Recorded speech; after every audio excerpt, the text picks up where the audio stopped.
Okay, so welcome to the Wednesday, October 21st Oakwatch meeting. We start with the mission statement. The Oakland Code Enforcement Project works to improve the quality of life in Oakland by bringing people and institutions together to identify code violations, advocate for their remediation, and monitor the outcomes. Introductions, I'm Elena Zaitsoff, the chair. I have Liz Gray also facilitating and Kathy from OPDC with technical support. If you would introduce yourself in the chat with your name and affiliation or address, we would appreciate that rather than having everybody go around and take time with introductions. Today, we have as our feature speaker, Karen Sagal from the Allegheny County Department of Air Quality. Welcome to Oakwatch. And would you please start by telling us what you do at the health department, and then we have some questions for you.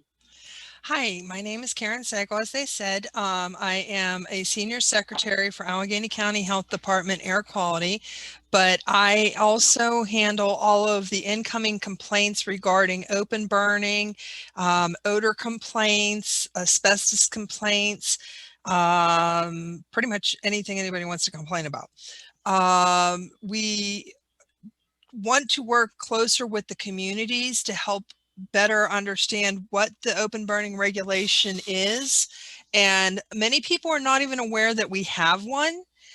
In Allegheny County, you are permitted to have a recreational open burning fire at your residence, provided that the fire is not bigger than 3 foot wide by 3 foot long and 2 foot high. That's actually the stack of the wood. You can get 12-foot flames off of that stack of wood, more power to you, but the regulation is based off of the stack of the wood itself. And that has to be 15 feet from a property line, dwelling, or common walkway. And that is measured from the center of the fire. If you have a 3-foot fire, then that means it has to be 14.5 feet from the property line. No, wait, 13.5 feet from the property line, because it's 15 feet from the center of that fire. And it can only be clean, dry, seasoned wood, which by definition is wood that is kept up off of the ground for 6 months or longer and covered and has a moisture content of less than 20%. I know it sounds a lot of very complicated, but basically we don't want people walking around and picking up dead wood off the ground, because especially during rainy season, that wood is not dry, and that's where a lot of the smoke comes from. And the carcinogens that are dangerous are in the smoke itself. And also, one of the things about 15 feet from a property line, dwelling, or common walkway is that it's somebody else's property line, common walkway, or dwelling. If you want to put a fire on your own porch and burn your house down, that's your prerogative. We can't regulate stupidity. Fair enough. So we have plenty of material that is available. If you are a landlord that would like to let your tenants know what the regulations are, it is available on our website. You would have to excuse me, go to the Allegheny County Health Department Air Quality Open Burning website, and then scroll down to the bottom of the page. There's a gray box that says Open Burning Resources. You have to click on the little plus sign, not the words. Poor design, I know. Everything is there available digitally. And if you want any information printed out, like our posters and such, you can always let me know, and I can have it available at the Clack Center by Arsenal Park for you to come pick up. And that would, you can hand out information with leases and such like that, or hang them up in conspicuous areas for the people to see. Yes, that would be a poster that we have, which is, I believe, 11 by 14. Mm-hmm. And we have fact sheets as well that allow people to have a better understanding of exactly what they're allowed to do and what they're not allowed to do. One thing I like about this poster that you have up now, it has seasoned wood versus unseasoned wood. And on there, it shows you the various differences between what when you use the seasoned wood, it burns cleaner and has less smoke and odor, so people will complain less about it. Honestly, I always say, Yankee Candle has $1 billion industry for campfire scented candles for a reason. There are some people out there who do enjoy the smell of a campfire, but if it is an odor that crosses the property line and becomes an issue, it can be enforced upon. Now, I know the city of Pittsburgh has their opinion that any fire that is called in as a nuisance fire is considered a nuisance fire and put out. So the city of Pittsburgh itself has a more stringent open burning code than what Allegheny County offers. So that is a little bit something too that you might want to look into if you're a landlord or someone in the area that should be concerned about these things. Other than that, do you have any questions? Yes, I have a question. In April, the county health department made a request that there be no outdoor burning during COVID. Has that been lifted? It was a request, not a ban. So at no point in time have we said you cannot burn. We just said if you if you don't have to burn, please don't. Yes, pallets can be burned as well, provided they are clean, dry pallets, not treated wood. But regarding the open burn, when the open burning regulations were started, it was based kind of on the fact that maybe 1 in every 25 houses burned with a recreational fire. And then with everybody being home with COVID, it suddenly became 10 in 25 houses. Right. And some neighbors were getting smoked out. So we just said, if you don't have to, please don't. But it was never a definitive do not burn. Right. Okay, Commander Herman, can you address some of that with regard to the open burns and calls being sent into 911? Hey, how's everybody doing today? Thanks for inviting me once again to the monthly meeting. So we get calls for burning. Students are burning in their backyard, having a little party with beer and what have you, alcohol. And when we get called, usually the fire department will come over and douse the fire with some water. Mostly because it's not a small fire. It's usually, like Karen was saying, it can get to be 12 feet high, and it really causes a lot of smoke. And so we go in there and we can cite for what's called dangerous burning. Dangerous burning is under Title 18 of the Pennsylvania Criminal Code, and it basically says a person commits a summary offense if he intentionally or recklessly starts a fire to endanger any person or property or another, whether or not any damages to a person or property actually occurs. So when you get a small backyard and there's a lot of debris close to the fire, there might be cars around there might be garbage cans, and just a reckless alcohol party, we cite them under that if we can. Also, the fire department can do it. The fire marshal can do it, but usually the firefighters will just douse the flames and give it over to the police, and that's as far as they go. So that's what I can say on that. And we did get a call recently on Jetway. I think it's the rear of Park View. There was a large fire there that created a lot of smoke. Unfortunately, I think Pitt went on that call, and my fire department doused it, and that was the end of that. So there was no citations written, but we do get calls from that. And I'd like to know if we can get this poster sent to us by way of email. If anybody has that they can do that. I can do that. Okay. Yeah, and I can post it around here for my officers, because I didn't know that there was a county fire code on that you actually can burn, Well, I'll tell you what, why don't you hook up with me personally and we can get all that put together. Sure. Maybe we could have somebody send our contact information to each other, and I'll do that. Thank you very much. And then we can work together on that. We can do that. Thank you. All right. Can you send that to me as well? Okay, sure, guy. So I have a question about this 15 feet. our lots are typically 24 feet wide. So then would a fire pit be illegal? Illegal? Because it can't get 15 feet away from the property line. Right. No, you're not allowed to have it at all. And at that point, if you can't get 15 feet from a property line, dwelling, or common walkway, open burning is illegal completely. You will only be allowed to use propane or charcoal. Okay. So That takes basically a care of- gas grill or a charcoal grill. Right. For the preparation of food only. Like you can't have a charcoal grill as your little fire pit happening. It has to be a fire for a grill only. Okay. Okay, are there any other questions in the chat room, or does anybody have questions? Any exemptions for chimneys? What do you mean? Mark, do you want to unmute yourself and expand on that? Yeah, chimney. It's like the ceramic. Oh, oh, I thought you meant chimneys. Yeah, I know what you mean. It's Go it's ahead, technically not an open fire. It's like it's Yeah, no, that's still, even chimneys are not permitted in less than 15 feet. okay.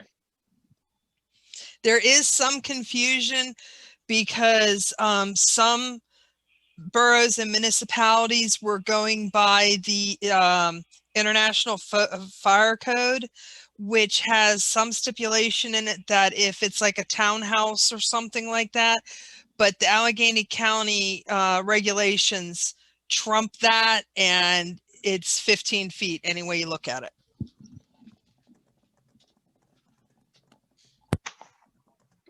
Okay. So when we call 911, all I have to do is say it's closer than 15 feet to my property line. Yes. Does it have to be your property line or anybody's property line? It has to be directly touching your property line. Like it can't be your neighbor's property line. You can't call on behalf of your neighbor. The neighbor would have to call. Okay, well, I'm just thinking if the neighbor on the other side doesn't care and they go closer to that property line, then it's more than 15 feet from yours. Correct. Right. I mean, we've had some sketchy issues about that. It has to be the person's property line it's in violation of. And something else to keep in mind too is a lot of times we've ran into properties where it's a double lot and each lot is say 20 feet wide. So they say, oh, hey, we got 40 feet.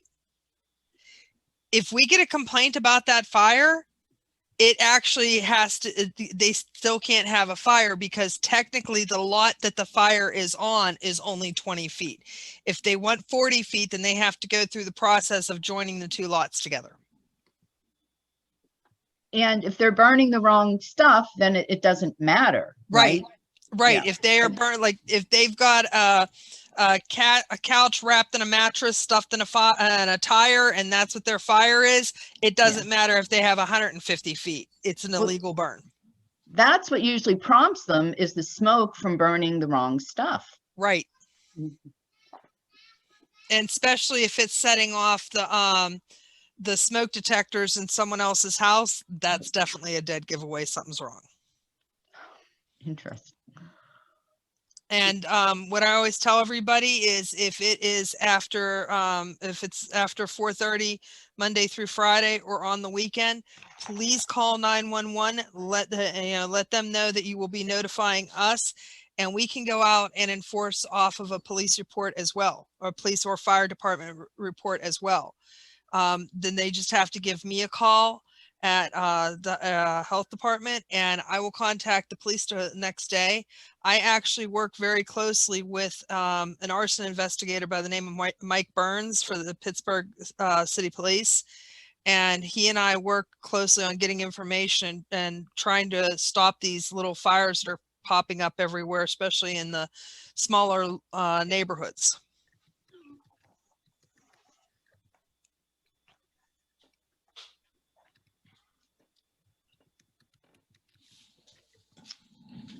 Okay, there's a question in the chat asking if, there's a question about propane tanks. Can we go back to that and see if anybody here can address that?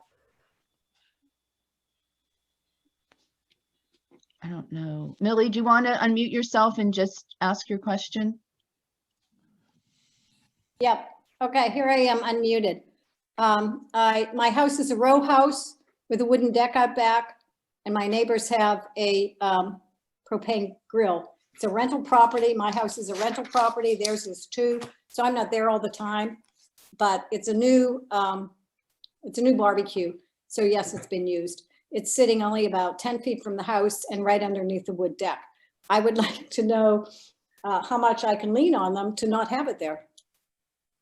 Actually, Millie, after speaking with Karen and people at PLI and fire, this seems to be something that goes to zoning, and I'm waiting to hear back from them on that. Okay, all right. I Do you did talk share to the them. same, I'm sorry. Do you share the same landlords? No, I own my house. Somebody else owns their house. Okay. I did Yeah. talk to them about the burning pallets, but we're a very narrow house. We're a narrower lot than yours, Elena. So Right. I did talk to the kid yesterday and I said, I'm not sure about pallets, find out if they're treated or not. And I said, I'm trying to find out about the propane, but I don't like it there. And I think it's going to burn up the whole row is what's going to happen. But now I'm happy that I can tell them no outside burning at all because our backyards are only, 15 feet wide. Yeah, there's, it So They can only do happy to tell them that, but I really want to know Yep. I mean, from my point of view, the propane tanks are too close to the house and also right underneath a wooden deck. Extremely dangerous in my mind. So as soon as you find out, Liz, I'd appreciate that. No, Okay, thanks.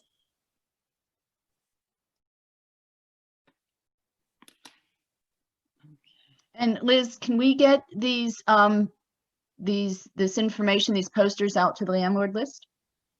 yes, we're doing that. Plus, we're also going to be circulating the posters around the restaurants and everything up on Forbes and down at Frenchie's and over on Semple Street.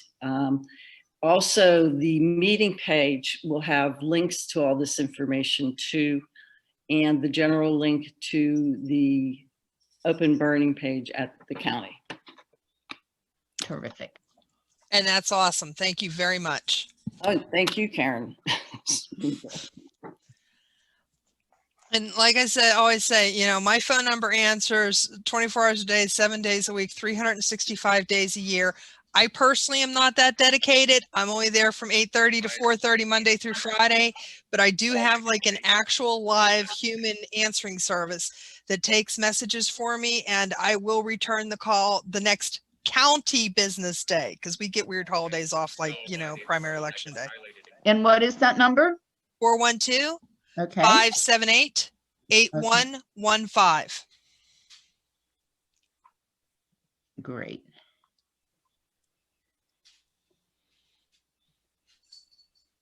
Thank you so much. That's not a problem. Now, there is a phone number that's plastered all over everything, which is the ACHD 24-hour number, which is 412-687-2243. The only difference between that and my number is if you call during business hours, they're just going to transfer you to me. Then, and after business hours, you go to the same answering service. All right, there's a request to repeat your phone number. 412-578-8115. Thank you. Millie, you got it wrong there. What? Why? Because it's 412, not 415. Oh, I see it. Okay. She was close. Close enough for horseshoes and hand grenades. I haven't heard that in a while. Cool. So does anybody else have any other questions for me?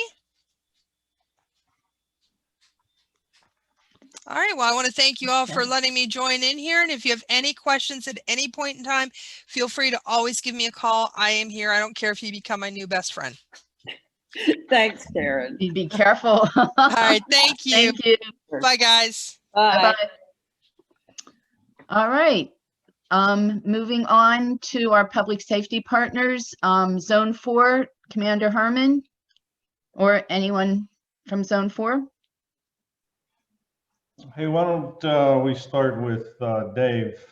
Dave, unmute your mic and you can start giving us the crime stats, and then myself and Sergeant Griffin can join in if necessary.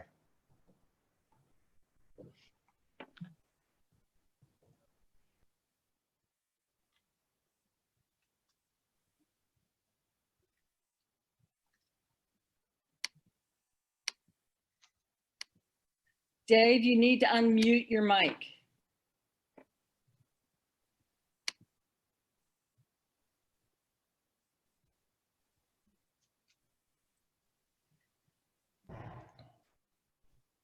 You know what? I'll have Dave come over to my office and he can sit here. Just give us a second, okay? Okay.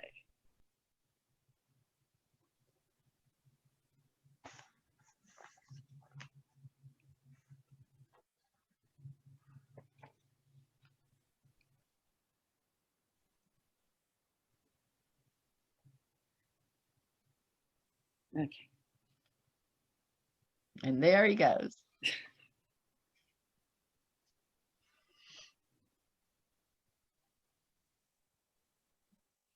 Please stand by. Experiencing technical difficulty.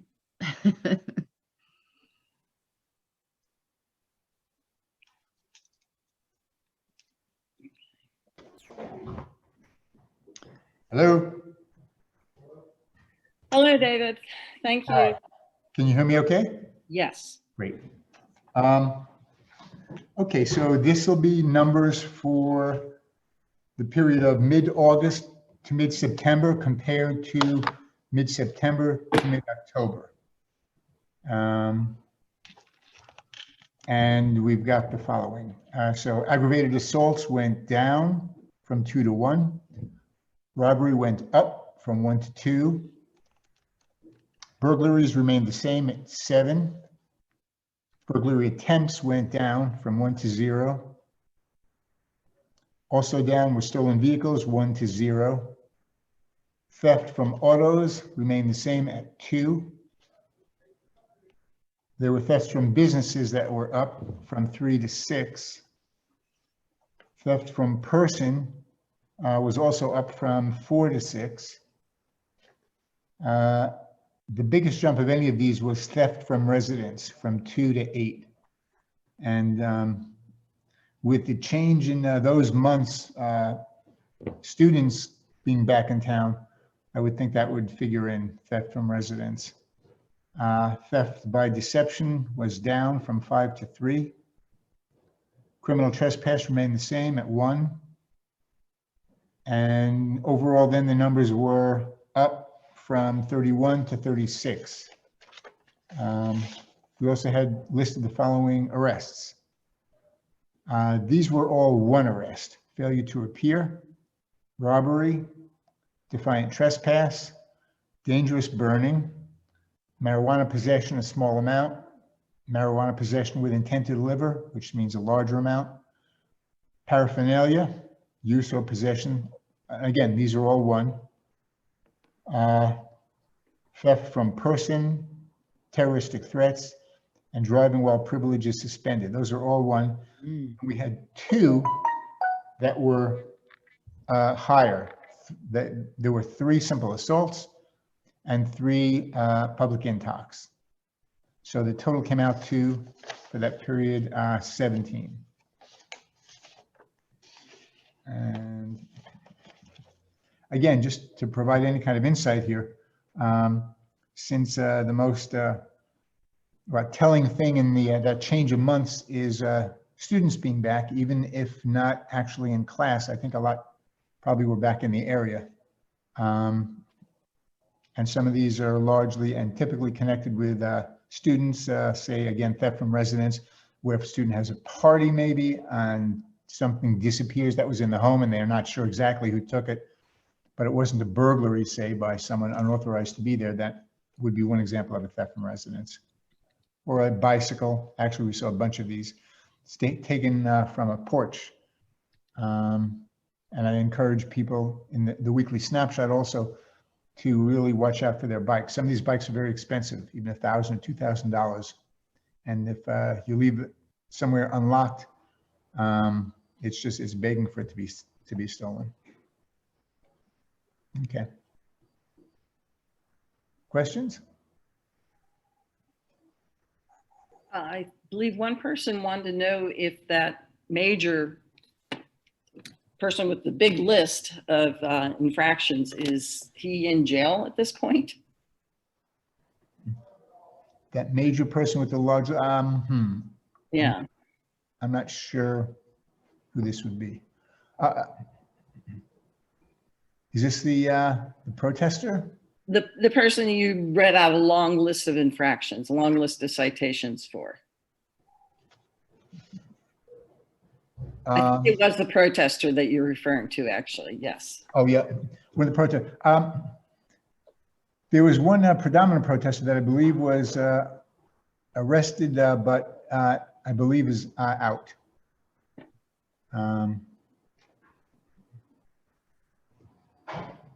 That's all I know about that. Thank you. Yeah, you bet. Oh, and I'll just, if I can throw in one kind of plug, anyone who's not getting the weekly snapshot and would like to receive it, just email me, or maybe Liz, you can post where they can email the request. I'll be glad to send it. It's actually posted on the agenda down at the bottom there. So if anybody wants to sign up, they can. The agenda is posted to our website under today's meeting information. Perfect, thank you.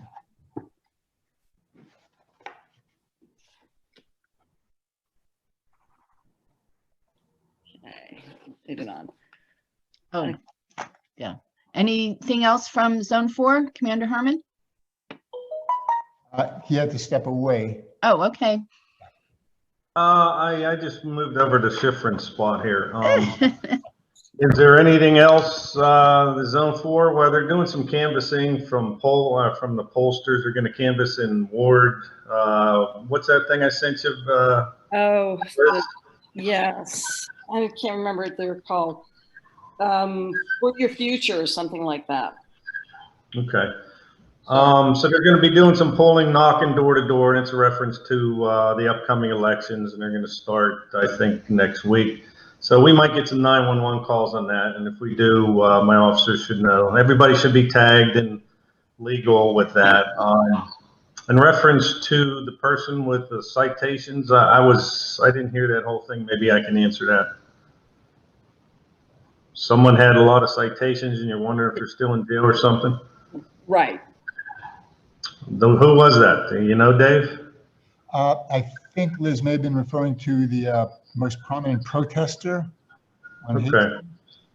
Is that right? So yeah, we cited, we're winning the battle with the very aggressive protesters, and we are going back reviewing video, and we are, arresting them under multiple different counts. One of them, his name is Sean Green. That's his real name. He uses the acronym Lorenzo Rulli, and he's been ordered to stay home. He's under home monitoring right now, and he can't go out.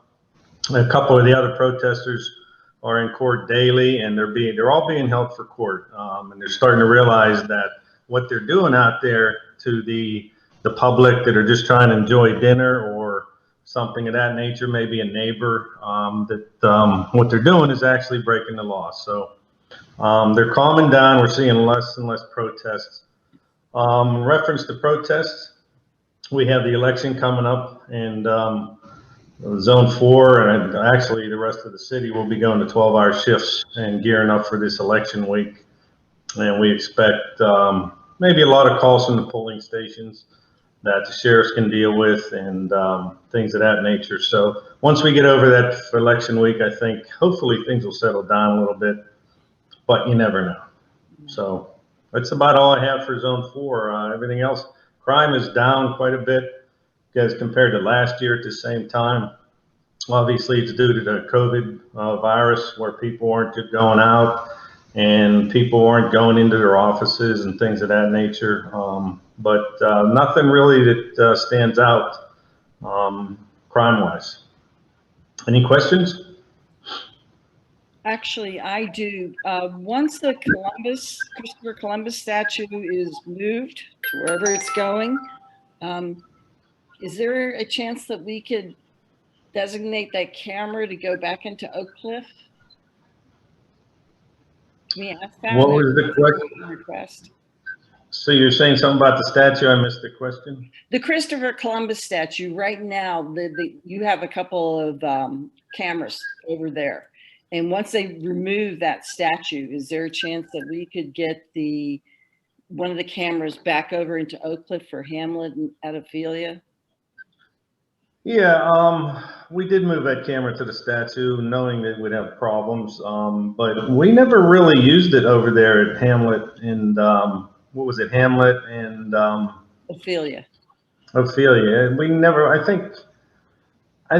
we never had any success with that camera. That's why I picked that to be moved. I was going to move it anyway, simply because we weren't having any much success there. I was going to move it closer to the convenience store because that seemed to be where our problems are. But yeah, we can think about moving it. That's why they're there. We can move them anywhere we want, or somewhere else in South Oakland. You know, we'll see. What convenience store were you referring to? The one on the boulevard, or? Yeah, that one. We do have a camera on the boulevard at Kraft, but we like to get it back into South Oakland a little further, and that might be the Christopher Columbus statue. We can return it back into the South Oakland area. Maybe not at Lawn and Hamlet, but somewhere else. Okay. If there's crime there. Yeah. One other thing, you talked about the abandoned vehicles on, what's that, Ayers? Irish Street, yes. Yes. So my abandoned vehicle officer, who is quarantined right now because one of his family members came up with COVID, so we quarantine our guys real quickly. We send them home, and if they have any symptoms, they get tested. But this guy, he has no symptoms. He's just sitting at home taking a break. He already went to that place, and there's a Corvette and there's an old white van there. And he says that is private property, and he's waiting to see whose private property it is. Is it the house that's right now abandoned, or the neighbor's house right there? Either way, he talked to the neighbor. The neighbor said he don't have any problem with them being there, but he's waiting to hear back from the PLI to find out what property these cars are sitting on. You know, is it the owner's property, which is the home that's abandoned? That's who owns the cars. Or is it the property of the next door neighbor, or is that actually a city street? So all those three things have to be dealt with before we can tow those cars off of there. Okay. You know what, Commander, I can talk with Bob Charlin about that, and then we'll get back to you with some information. Okay. All right. But yeah, my abandoned vehicle officer, he's been on that already and already knows all about it. Yeah, it's just we have some creatures living in them now, so. Oh, I heard. Yes. I heard, yeah.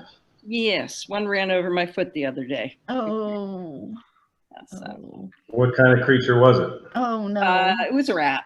Oh, Liz, no. Oh, Okay. well, wear my boots down there, so. Yeah, wear your boots all the time. Okay. Thank you. You're welcome. Public safety, John Tokarski.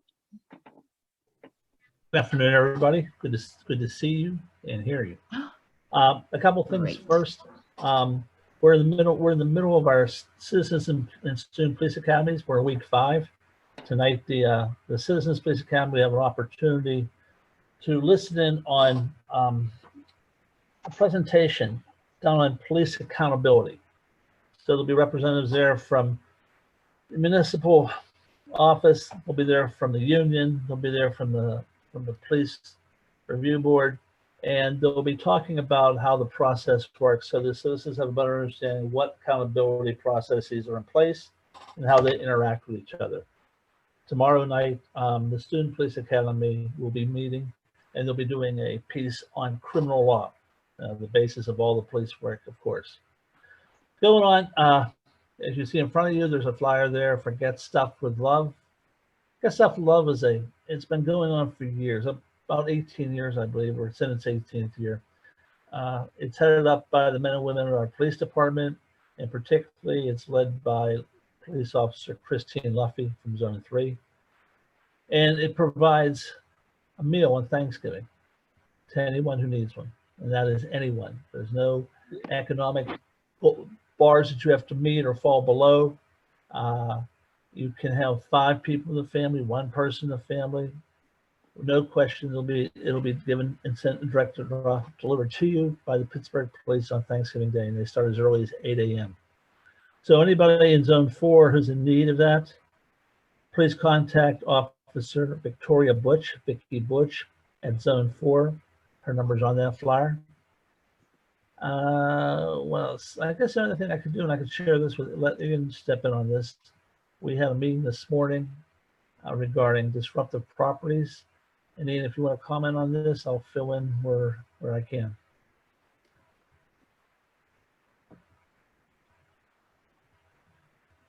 Okay, I think Ian. No, was- I'm still here. No, I'm Okay. still here. Yeah. Yeah, we just updated on a few things and had answered some questions with a couple of the interns that Liz had. We just gave them all the information we had on disruptive properties and trying to figure out how we can do better for, you know, each community.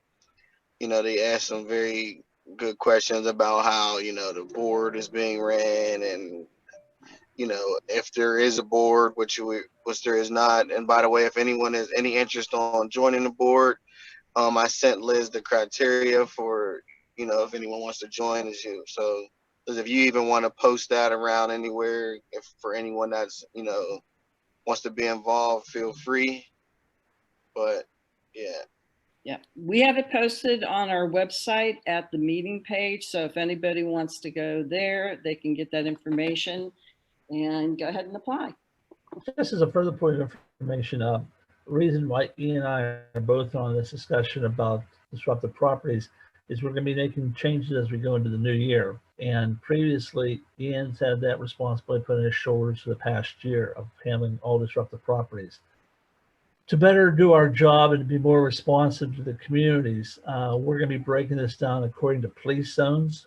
So since I work specifically with zones 1 in the north side, zone 4, which Oakland is in, zone 6, which is the west end and Brookline Beachview, I'll be working specifically with those community groups in zone 4, which means I'll be working specifically with you.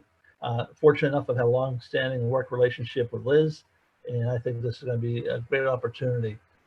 As long as we're in this as partners. That's the most important thing. People have to understand this is a partnership. So I look forward to working with you guys, and I think it'll be good stuff.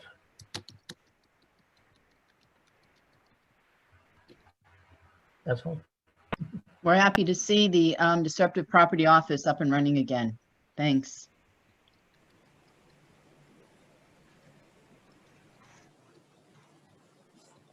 Any other questions for John? All right, please consider becoming a board member. And next, I did list all my information, so if after this meeting something comes to mind, feel free to either email me or call me. Thank you. Okay. Thanks. okay, next, the Pitt Police.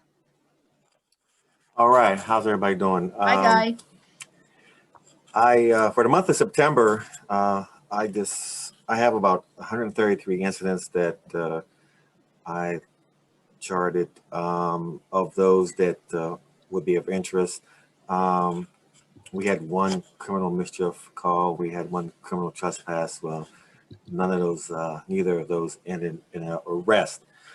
We had 1 DUI arrest. We had 3 harassment calls, no arrest.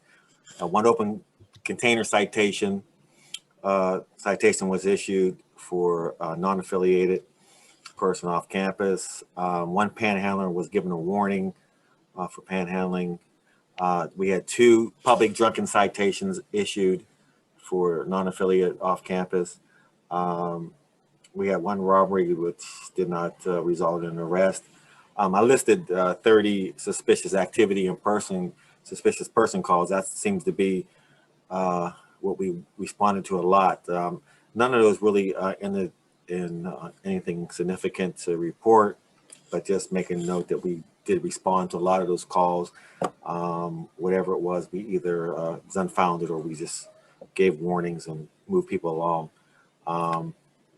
We have 4 underage drinking citations issued 2 were affiliated, 2 were non-affiliated, 2 were on campus, 2 were off campus. We had 13 conduct referrals. Of those, 5 were underage drinking, 4 were university rules and regulations, 1 public drunkenness, 1 marijuana, and 2 false ID conduct referrals were issued. Our impact gave warnings to 19 residents for loud music or partying. And through many complaints, we responded to 54 knock and talks. So we knocked on 54 houses during the month of September, talked to our students about their behavior, conduct, and most of those were loud music complaints. And also, we just had our quarterly pedestrian safety meeting. I brought in some people to do business in Oakland, which was UPMC shuttles, Lenzner Coach, Pittsburgh Transportation Group, CMU, our pit receiving trucks. And so I invited those along with Port Authority. Port Authority apologized they couldn't make it this time, but we had conversation. So what I was trying to do, get them to understand we have a flyer that we're passing out. We want people to do business in Oakland to also had Amazon come in. We see them doing business. Sometimes we see them going down one-way streets the wrong way, or pulling up on sidewalks. And so we're trying to make it safe for pedestrians in Oakland. So our message was, listen, when you're in Oakland, expect to see a pedestrian cross your path. Be aware of that. Even though we do talk to students, staff, and faculty, and everybody that we can about looking left, right, left, not being distracted, get the earphones out of your ears, and put down the cell phones. As you all know, that doesn't work very well. It hasn't seemed to get that message to the point where they're actually listening and not doing it. So with that, we had a meeting. We talked to them. We're going to have further meetings. A lot of people that I tried to get. I want to get a hold of UPS and FedEx, but there's so many layers with them trying to get somebody on board. But I did have a good participation.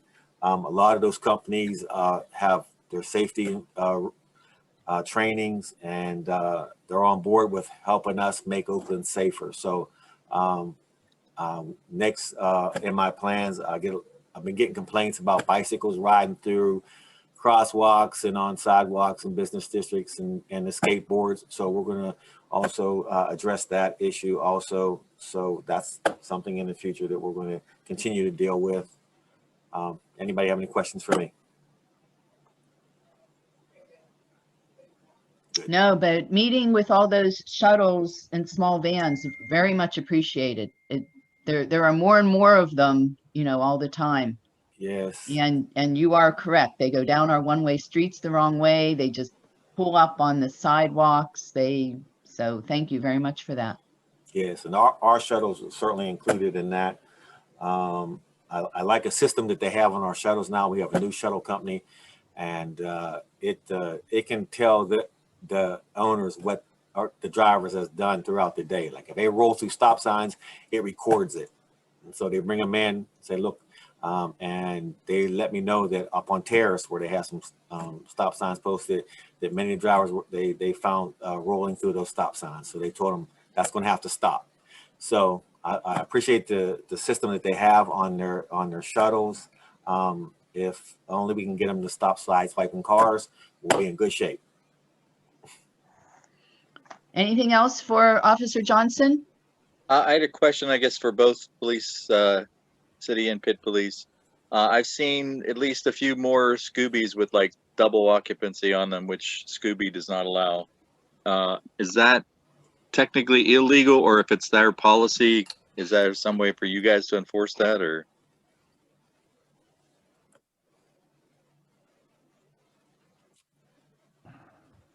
Well, I think the zone, if we see, I don't think our officers actually know that 2 people weren't supposed to be on those, because we don't have any guidelines for the company. I did used to know who owned the company because we took a couple of their license plates because they were expired. It was a mistake on PennDOT's part, actually. So I did work with the owner, but I didn't keep his name and number. He lives in Shadyside. Yes, Yeah, when I called about the one that ran the stop sign before we got in the accident a couple months ago, I just called the main number and talked to somebody. Okay, well, I'll call the main number of that and I'll see if I can hook up with the owner again.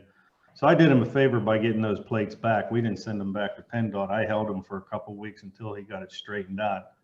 So I'll talk to him and see what we can do, and maybe we get these answers. I didn't know that 2 people weren't allowed to ride on them because I never tried to rent one. So I guess that's all in the rental process when you put your account in there. But Mavis yeah, if we see them driving dangerously, I mean, we'll try and stop them. We try not to chase people on motorcycles or things of that nature because they're gonna be able to outrun us somehow or outmaneuver us. And if they crash and get hurt, then we're liable. So Sure. we take it so far and then we back off. But yeah, I can get some questions, and maybe I can even get them on a Zoom meeting for us if that'll help. Yeah, well, I was gonna say the person I spoke with, at least they said that, they're similar to what Officer Johnson was saying. They have GPS tracking. So like, if you know where it was, when it was, they can tell you at least who rented it. And I know I have at least a couple pictures you can see at least 2. It's kind of hard taking the pictures while you're driving, and they're, can't always see 2 people exactly in the picture of it.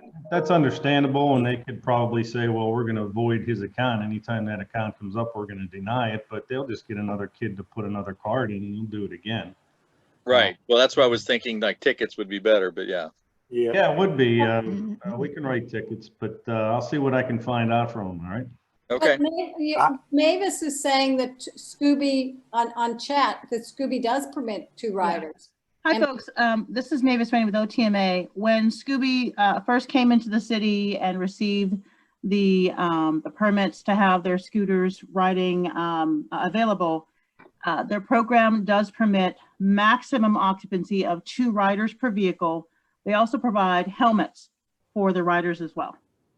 Yeah, the person I spoke with, and I believe I just had a flashback too. I think I looked on their site, and I'm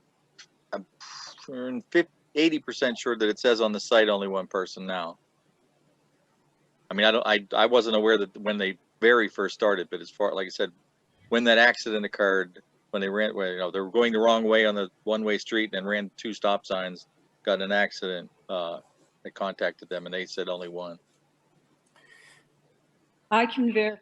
You know what, I'll look at it and I'll verify the information. And Commander, if I find a name, or Mavis, if you have a name of somebody for a direct contact, if you could share that with the commander. Definitely. Right. Yeah. And me. I'll see.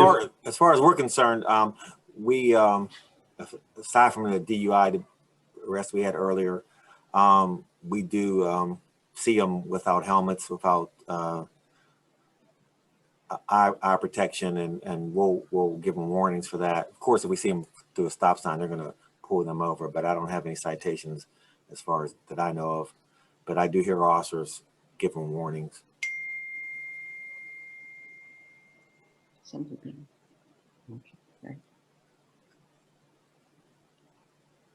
Okay, I think we can move on to the office. Okay. City and county departments, Office of the Mayor, Eric Williams. Yes. Good afternoon, everyone. Hope everyone's doing well. I have a few announcements to give. Given your packed schedule, I have 3, but I'm happy to leave my information in the chat box so you can have any questions or any inquiries that you would like to ask about. I'm happy to talk to you by phone or by email. So I'll leave both there, my number, my name, and my email there. So to announcements, I have 3. 1 second. Yeah, Eric, we have them posted to the meetings webpage, so everybody has access to them. Okay. Yeah, if you can share contact information, that would be great. All right, that's fine. I can do that. That's what I thought was happening anyway. But I'll do that. And if anyone has any questions, please feel free to reach out. Great. Thank you. You're welcome.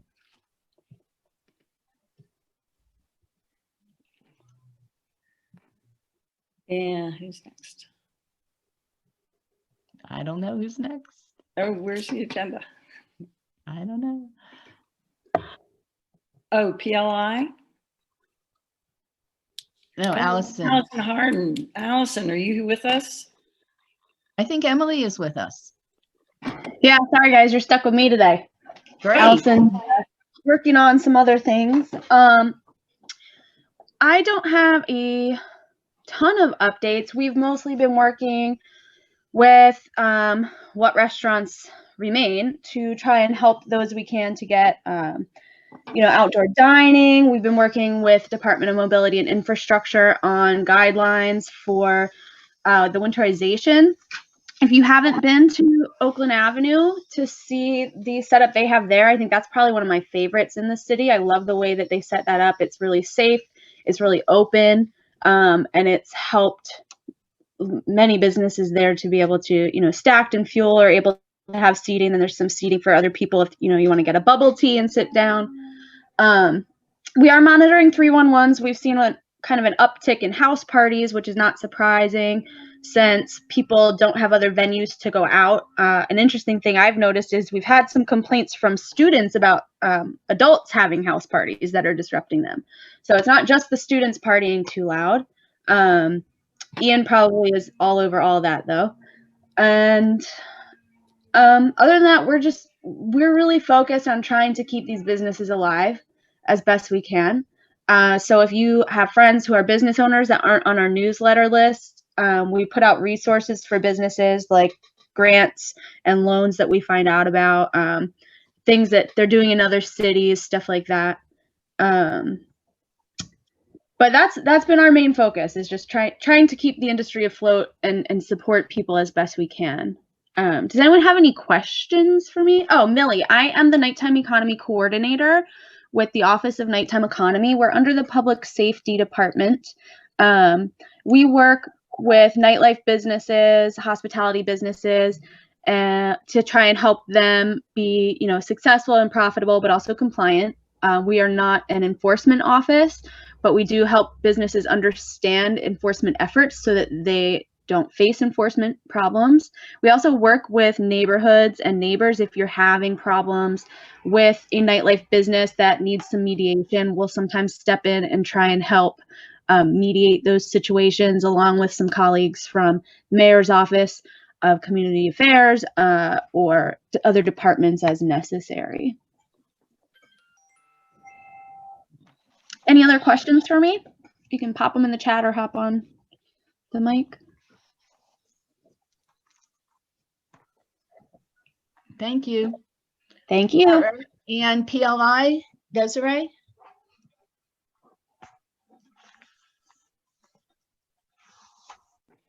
Hello, everyone. Hope everyone's doing well. I don't have too many updates, but I'll hit some key points here. The big one is, as you know, was the Bates fire yesterday. Our demo crew was out there today to assess the property to see what's going to happen, if they're going to demand them to tear them down or not.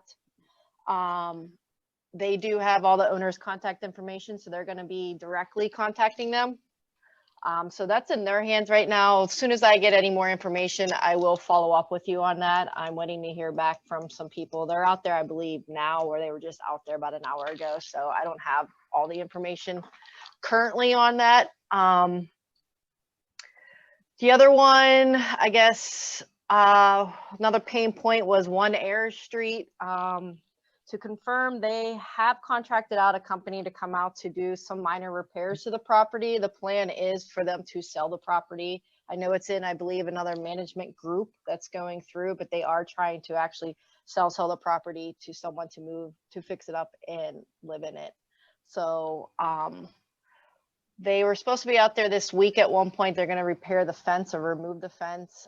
As for any of the other work, I don't have anything currently on that, but we have been in contact with the company who's doing all the contracted work. So as soon as I hear some stuff, or if you think something's suspicious, please reach out to me and we can touch base with them to see if it was their crew or someone else is out there. I know the neighbor's been a little concerned about that going forward. The last one, the rest to kind of touch base on was the retaining wall and boundary. We have asked for a continuance from the court. They have been issued their permit. I believe Liz is on these chain of emails as well about the work being started. Right now, they're waiting on some of the materials to actually repair the wall and what materials they're going to use. I'm told that they won't be getting the materials until the end of November, beginning of December from the company that they're coming from. They're looking for large concrete blocks, which that's what they're using.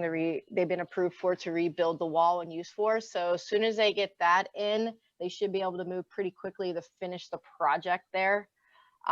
Good thing is the owner has been very communicative to us, so that's more than we've had in the past. So we're giving him the benefit of the doubt to extend their court hearing till January.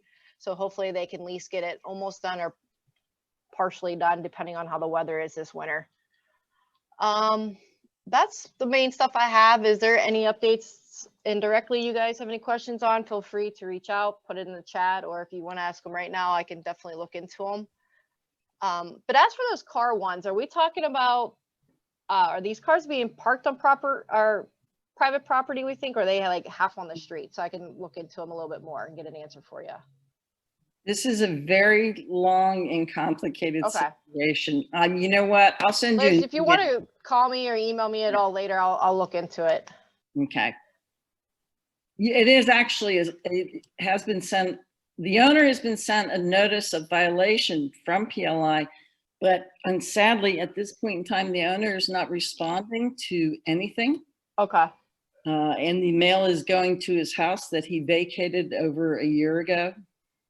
So they're all just sitting in the mailbox. Okay. Yeah. All right. I'll give you a call a little later. Oh, sounds good. Oh, there it is. All right. All right, can we go back to the agenda, please? All right, so, news from City Council. Bob Charland, are you with us? Barely, yes. I honestly don't have a whole lot for you guys. Most of the things that I was going to talk about have just been discussed by the other departments, which is a good thing. Are there any questions for me in specific? All right, well, I'm here. Our phone is ringing off the hook. I do. I have a question. Yes, who is this? Millie Sass. Millie, good to see you, man. All right, there was a water main break. Wait, I believe you're from Krause's office? Yep. Oh, maybe it's Lavelle's office I need to talk to. Well, either or, what's going on? I can try to help My out. house at 348 Lawn Street. Okay. Way back in June or July, there was a water main break in front of 352 Lawn Street. Okay. They repaved the road, but all the water had run down Lawn Street and onto Elsinore Place, which is a little dead-end street that ends at the cliff over the parkway. There was about 2 feet of mud on top of the 2 storm drains, one on either side of the road. About a month ago, 3 weeks ago, PWSA came out and hand shoveled the mud off. But because of all the water that's run down there, the road has kind of collapsed, and I park back there and I can't pull out of my parking place because it's like a little, I don't know, it's about 6 inches drop off from the street down to the storm drain. And I put in 311s. I don't get any satisfaction. Anytime I see a PWSA person, I grab them by the scruff of their neck and say, look at this. This is what your people did. But I can't get anybody to take any responsibility or to, the PWSA will say, oh, well, that's a Public Works. Public Works will say, oh, well, you need to contact PWSA. So I'm caught in the middle, but yet it's very inconvenient. I'm an old lady with a standard shift car. And whenever I back out into there, I go clunking and I think I'm going to push my car into the barricade that's down there. So, I need some assistance in figuring Millie, to make sure I understand this, you need either the storm drain raised or the street lowered. Is that the? Yeah, I guess something, or a little bit of easement. Right now, there's like this 6-inch drop off that the back of my car goes clunk, and it's a little old underpowered car, and I have a terrible time down there. I cringe every time I try to pull into my parking place. So I need somebody to come down and say, this is what needs to happen. I don't know if they can raise the storm drain. I don't know if they can slope the street down. You know, I'm not the engineer. But, Yeah, me neither. But Millie, I'm going to put my email in the chat here just to not take up everyone else's time.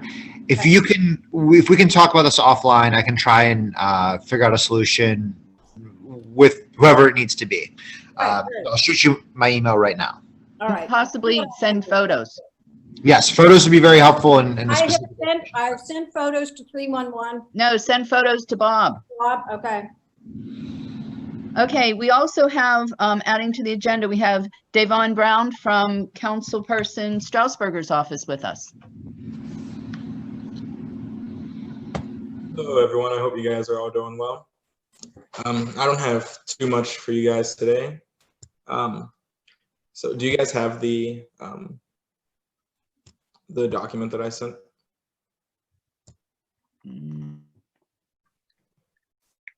No, if you sent it right before the meeting started, I haven't. Okay. No, sorry. So I can post all of this stuff in the chat for you guys, but last month we put out a draft document on public safety reform. And this is something that includes what's happening already in the city of Pittsburgh, what's happening at the state level, and what we have the power to do here, and what the state level has the power to do. And pretty much we want everyone to review this document and to provide their feedback. It's meant to have everyone's input because this is something that affects all of us, and we all need to have an input in it to change it and make it better for the entire city. So please check out that document. I'll post that right now.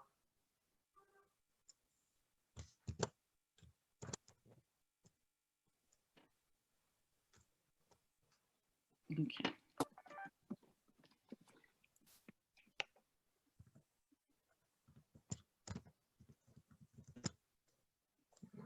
Okay, thanks, Devon. Is there anything else?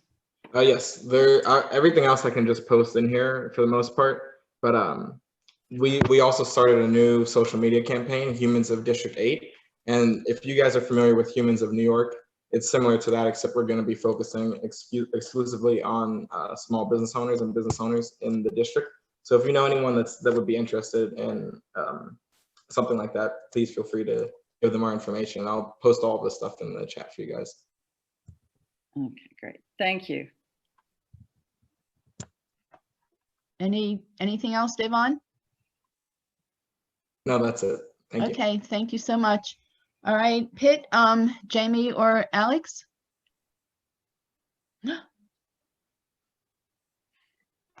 Hi, I'm not Jamie or Alex, but my name is Lexi Elliott, and I've been working with Jamie and Alex about a different program that I was hoping to touch upon about the off-campus ambassadors.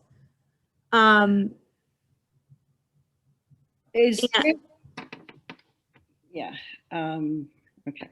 We were told that Matt Green was coming, so. Yes, he is here. Oh, perfect. So you have this. Excellent. Okay, they are not here, but I just want to make sure that he was on the agenda and everything was covered. So thank you. Okay, well, then I guess we'll skip the other part of the Pitt stuff and just go into this campus thing. So Matt, if you want to take over here, Matt Green. Can you guys hear me? Yes. Very great. Thank you everyone for having me. My name is Matthew Green. I'm a fourth-year chemical engineering student here at the University of Pittsburgh, and I'm a team lead with the off-campus safety ambassadors. If there are any other off-campus safety ambassadors in the Zoom call right now, please unmute your mic and take some time to introduce yourself. Hi, I'm also here. My name's Riley. I'm an off-campus safety ambassador as well, and I'm a senior environmental studies and urban studies student. Thank you, Riley. My name is Sarga Agarwal. I'm also an off-campus safety ambassador. I'm a part of the Central Oakland team, and I'm a senior statistics and math major. Thank you. Okay, great. I don't think there are any others here. So let's get right into it. So, I think who- Emily's on the call. oh, okay, great. Take some time. Hi guys, my name is Emily and I'm part of the ambassador team on the West Oakland. Thank you. Thank you. All right, great. So, who are we? Who are the off-campus safety ambassadors? Well, we are a group of Pitt students who just promote healthy habits related to the pandemic and the surrounding communities, and we are led by Lexi Elliott, who is the Assistant Director of Fraternity and Sorority Life, Chaz Kellum, who is the Director of the Office of Pitt Serves, and Alex Toner, who is the Assistant Director of Community and Engagement. Next slide, please. So, what do we do? Well, we conduct tours in 6 areas of Oakland, North Oakland, West Oakland, Oak Cliff, Central, Oakland Square, and South Oakland. We promote healthy habits such as wearing a mask, socially distancing, hand washing, anything that can really help you navigate the pandemic safely. We hand out Pitt masks, hand sanitizers, and educational material. We host virtual house calls for anybody who wants to have a conversation about any concerns or questions related to COVID-19. And we report any concerning situations that we see in the communities that we do tours in. Mm-hmm. So what don't we do? This is a really important question to answer. So we do not shame anybody that we come into contact with for any reason. We do not engage in situations where there are alcohol or illegal substances present. We do not engage with groups who are not social distancing or wearing masks. And we really just don't engage in any dangerous situations at all. Because at the end of the day, the off-campus safety ambassadors are educators, not enforcers. How can we be identified? Well, OCSAs can be identified by the bags that we wear. We have name tags, we have our Pitt masks on, and we have a blue and green shirt that we can wear during our tours. On the right of this is a picture of me and my friend Zoe doing a tour in North Oakland, wearing all of our required Pitt stuff. And how can you get in contact with us? So you could simply just look out for us in your community. We love to talk. We love to talk about anything, really. So just if you see us, stop us and say hello. And you can also send an email to off-campus ambassadors@pitt.edu. And that's all that I have for everybody. Thank you for allowing me some time to speak. Okay, thank you. Is any are Jamie or Alex with us? No, I guess not, but we'll post the information to the meeting page. And if anybody has any questions, I can forward them to Jamie and or Alex. Okay, thank you. And from the Student Government Board, do we have Eric or Ryan? Yeah, hi, I'm Ryan. For those of you that don't know me, I'll be speaking on behalf of Student Government Board today. Just a few updates for things that we've got going on. First, I wanted to share a little bit more about the Pitt Vote Student Task Force. If you don't know what this is, it's a nonpartisan student-run task force under the Pitt Votes Initiative that is comprised of representatives from political organizations and politically active students that work to promote voter registration and voter turnout. And so basically what this task force is doing as we approach the November 3rd election is making some final efforts to promote voter turnout among students. We'll be posting important social media. We'll be posting on social media important deadlines and polling information over the next couple weeks. And we'll also be working with administration to prepare for the aftermath of the election, regardless of which way it goes. I also wanted to share that last week, Student Government Board helped organize a virtual town hall for students to meet and discuss their concerns with Pitt Police and other law enforcement. I thought the discussion was really positive, so we're glad with that. Also, as some of you may know, Student Government Board President Eric Macadangdang and other SGB members have been walking in communities in Oakland every weekend to ensure that off-campus students are practicing social distancing and wearing masks. And the last thing that I just wanted to share was that last week, Community and Governmental Relations Committee members and myself distributed power of Pitt posters to local Oakland businesses that are going to be displayed on indoor community boards as well as windows to help promote positive behaviors for students, like wearing masks and social distancing. And that's all I have. Thank you so much. All right, that brings us to the community Q&A. So are there any final concerns from anybody?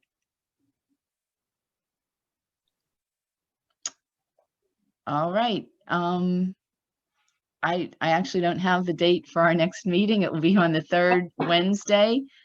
There it is. Thank you.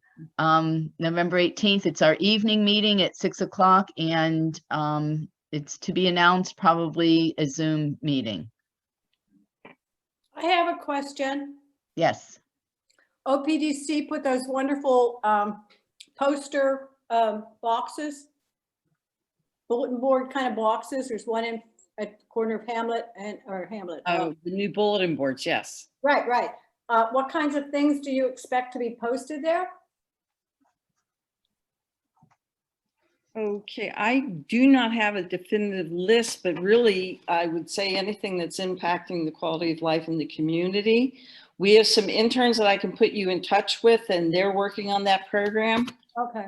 Okay, because the information will be up this week, and it's just to give people information about things that are going on, and you know, meetings and other programs that people can take advantage of. And there'll be information there if you want to post something or have questions.